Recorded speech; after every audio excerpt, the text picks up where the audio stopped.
Et on arrive, mesdames et messieurs, à notre débat principal pour aujourd'hui. Le ministère du Tourisme applique une stratégie de promotion qui vise à poursuivre la tendance à la hausse du tourisme en Égypte. Dans le cadre de cette stratégie, un certain nombre de campagnes promotionnelles électroniques sur diverses plateformes de médias sociaux seront lancées sur plus de 18 des grands marchés touristiques pour l'Égypte. Et pour mieux parler de ce sujet, on a le plaisir d'accueillir dans le studio Dr Manal Mourad, égyptologue et experte en tourisme. Bonjour. Bonjour, comment allez-vous? Ça va bien, merci. Et vous?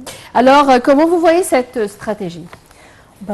Tout d'abord, c'est très important parce que l'Égypte fait rêver à tout le monde et on a une stratégie qui va promettre le tourisme dans des conditions un peu sévères. Donc vous voyez, on a par exemple tout ce qui nous entoure comme guerre, comment le monde entier passe par des événements pas très confortables et surtout sur nos frontières est. Donc quand même la promotion elle est demandée. Surtout que tout visiteur de l'Égypte doit être conscient que l'Égypte, avec le Nil, avec beaucoup de visites culturelles, sont beaucoup loin qu'il imagine. C'est-à-dire les gens ne se rendent pas compte. Habitant par exemple en Europe ou en Asie ou dans d'autres pays du monde, ils ne se rendent pas compte combien nous ne sommes pas du tout dans le cadre de la guerre de Palestine ou la guerre ailleurs ou les événements ailleurs.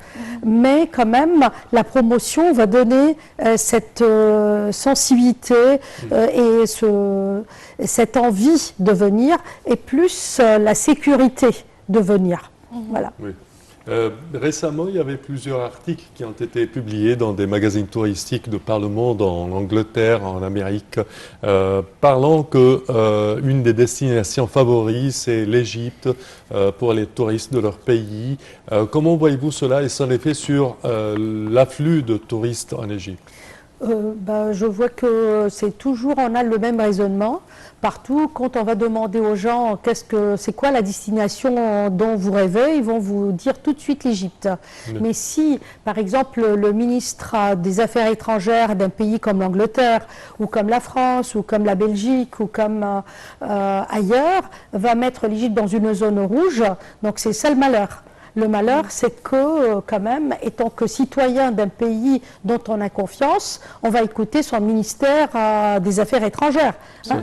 Mais l'envie, il y est. Tout le monde en rêve. Et quel pays, quel beau pays, l'Égypte, avec ce passé culturel, avec ses plages, on a beaucoup de choses. Et actuellement, la promotion se fait sur tous ces angles-là.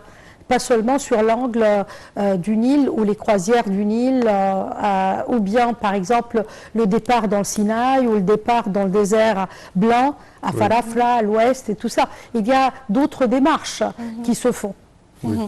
Et puisque vous êtes en contact avec le marché ou les clients, les touristes français, à quoi ils s'intéressent le plus en Égypte? L'Égypte culturelle, les francophones en gros, même les Canadiens, même ceux qui viennent de la Belgique, les Français notamment, ils s'intéressent énormément à une Égypte culturelle, au temple, au Nil, à la navigation, à faire des visites beaucoup plus pointues, par exemple même au Caire, dans les alentours du Caire. Le Caire islamique aussi attire énormément. Aujourd'hui, on commence à nous demander des visites dans la rue El Moaez. Vous savez que c'est une rue qui date du Xe siècle, avec un patrimoine inouï. C'est eux qui demandent la visite. Oui, c'est-à-dire maintenant, la visite du Caire islamique est une visite demandée, le Caire pharaonique. Il y a des sites nouveaux qui sont ouverts depuis quelques années seulement, comme le site archéologique de Dachour. Actuellement, il y a Boussir qui ouvre avec les pyramides de la 5e dynastie. Donc, au sud aussi, il y a beaucoup de découvertes. Il y a notamment des sites qu'on n'a jamais entendu parler, comme El Assassif, à côté du temple d'Hatchepsout. On visite des temples inouïs, comme celui de Ramsès III, Médine et Tabou et d'autres sites. Donc, véridiquement parlant, c'est l'Égypte pharaonique, l'Égypte culturelle qui intéresse énormément. Excusez-moi, je ne peux pas oublier aussi nos monastères, nos églises anciennes, ce passage de la Sainte Famille. Combien de visiteurs ne rêvent que de ça, c'est-à-dire de s'arrêter, de faire le trajet de la Sainte Famille, passer par les couvents, passer par les monastères, mais en même temps, à côté, visiter le grand musée, visiter le musée du Caire. Vous savez que le musée de Tahrir est encore vivant, est encore richissime. Il y a le musée de la civilisation. Le musée du Caire, à présent, abrite la collection de Yoya et Toya, qui est vraiment exquise. Oui, extraordinaire. Ce sont des trésors qui viennent de sortir, qui étaient intacts. Aussi, le trésor de Tanis. On parle très peu du trésor de Tanis, découvert par un Français, un archéologue bien connu, Pierre Montet, en 1948. Et le malheur, c'était en pleine guerre mondiale. Donc, il n'a pas eu le même succès que la découverte de Toutankhamon. Mais on a 2 salles complètes avec une exposition Tanis, tout le temps à la portée des visiteurs. Donc c'est un musée richissime avec 100 000 pièces au public, et etc., etc. C'est-à-dire on a de quoi parler. Un des musées qui ont vraiment fait parler le musée de la civilisation égyptienne. Moi je l'adore personnellement. Parce que tout d'abord, c'est un petit musée à la portée de tout le monde. Il n'est pas chronologique, où il n'a pas des pièces, on ne peut pas le faire comme une visite chronologique, selon les dynasties égyptiennes anciennes, mais il y a des pièces d'une importance inouïe, notamment l'horloge hydraulique.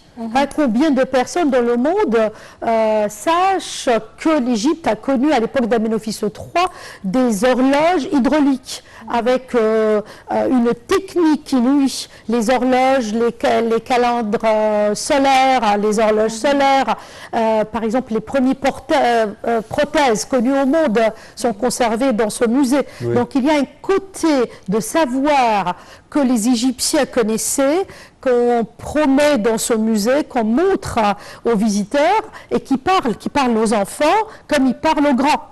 Donc vous montrez par exemple à un chirurgien les prothèses d'autrefois, d'une femme médecin qui l'a inventée. C'est à peu près 4 ou 5 000 ans. Oui, c'était une femme médecin qui avait étudié le mouvement de son pied et elle avait un malaise, elle avait un orteil qui doit partir, qui doit être coupé, et elle a travaillé sur son pied pour inventer les premières mortaises en bois et en corde, et ça lui a donné une marche convenable. Beaucoup de détails, par exemple sur le plan chirurgical, les instruments de chirurgie, même le maquillage sont exposés, beaucoup de produits sont exposés dans ce musée. Ça c'est à part certainement la section consacrée aux momies. Oui, il y a toute une section. Et c'est inventé d'une façon extraordinaire, c'est construit comme une tombe parce qu'il y a une descente du client, du visiteur, et dans un monde un peu sombre, avec une conservation très étudiée de toutes les momies qui étaient conservées dans l'ancien musée de Tahrir. Ce sont des momies de pharaons, de rois et de reines, notamment les plus célèbres, Ramsès II, Ramsès III, beaucoup de reines aussi qui sont conservées, et quand vous voyez les chevelures, les dents, les doigts, on a les larmes aux yeux. Beaucoup d'enfants sont ébahis devant tout ça, et puis devant aussi tout ce qui est technique conservé dans ce musée de la civilisation. Oui. Il y a aussi, on entend parler récemment du tourisme astronomique. Qui s'intéresse à ce genre de tourisme? Ce sont des gens qui étudient l'astronomie dans le monde entier. Il y a beaucoup d'Allemands là-dedans, il y a beaucoup d'Anglais, beaucoup de Français. Mais quand je dis beaucoup, ce n'est pas la masse qui s'intéressent. Ce sont des gens très spécialisés qui viennent pour étudier, par exemple, les étoiles dans le ciel du monde. Ils retournent avec leur ordinateur jusqu'à 2550 avant Christ pour savoir Orion, comment il était installé, par exemple, dans le ciel de l'Égypte. Est-ce que les pyramides sont installées par rapport à l'astronomie, aux constellations? Est-ce que, par exemple, tel temple était positionné vis-à-vis des étoiles ou vis-à-vis du solstice d'hiver et solstice d'été? Et c'est un savoir très important qui va nous éclairer sur beaucoup de choses. Ça, c'est tellement intéressant. C'est très intéressant. Certainement, oui. certainement, ouais. certainement. un autre musée qui a réouvert ses portes en attendant le musée gréco-romain d'Alexandrie, celui d'Imhotep dans la nécropole de Saqqara. Oui. Parce qu'on parle que c'est vraiment incroyable. C'est incroyable, le musée d'Imhotep. Imhotep, c'est l'ingénieur, n'est-ce pas? Oui, c'était l'architecte. L'architecte, et il était un homme extraordinaire. À la fois, c'est un homme qui a étudié la médecine et l'architecture, l'astronomie et l'architecture. Et il avait une éventail de sciences, une science éventaillée, comme on dit, une science extraordinaire. 2800 avant le Christ, il est allé découvrir les sources du Nil. Ça, c'est plus qu'à peu près 5000 ans. Exactement. 2800 avant le Christ, il a inventé le premier calendrier solaire. Il a présenté sur un plateau d'or au monde entier, jusqu'à aujourd'hui, son calendrier solaire qui est très étudié et très simple en même temps. Et jusqu'à maintenant, on n'a pas fait mieux. C'est celui 2800 avant le Christ qui a dit que l'année est composée de 360 jours plus 5 jours épagomanes, 12 mois. Dans le mois, il y a 3 décades, donc 3 semaines exactes de 10 jours. Donc c'est beaucoup plus exact. Ça nous rend fiers. Oui, ça nous rend fiers. Vous savez, moi je l'appelle celui qui a inventé le temps. Pas seulement il a inventé la pierre taillée. Et permettez-moi de dire 2 mots sur ce grand homme, Imhotep, et sur son musée aussi. C'est celui qui a exprimé le savoir en construisant en pierre taillée. Le premier dans le monde entier qui employait le calcaire à la place de la brique. Et ce fut l'épopée de la pierre taillée. Il y a Saqqara, il y a la première pyramide à degrés, qui était la tombe du roi, son ami, le roi Djesser. Voilà, tout ça je veux bien. Mais étant que...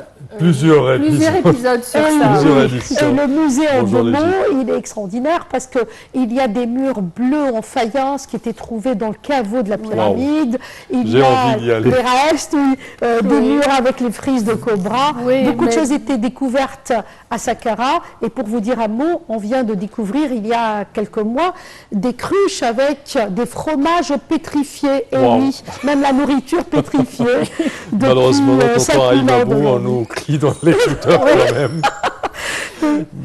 Vraiment, je tiens à vous remercier énormément de vos explications. Beaucoup. Merci à vous, Dr Manal Mourad, égyptologue, experte en tourisme. Merci à vous. Merci Samer, merci Yara. Merci bonjour l'Égypte et merci au monde et venez nous voir. Parfait, oui, chers téléspectateurs, malheureusement, notre temps arrive à bout. Au terme de cette édition, je tiens à vous remercier d'avoir été des nôtres et je tiens également à remercier ma collègue Yara. Merci Samer, merci mesdames et messieurs et à la prochaine.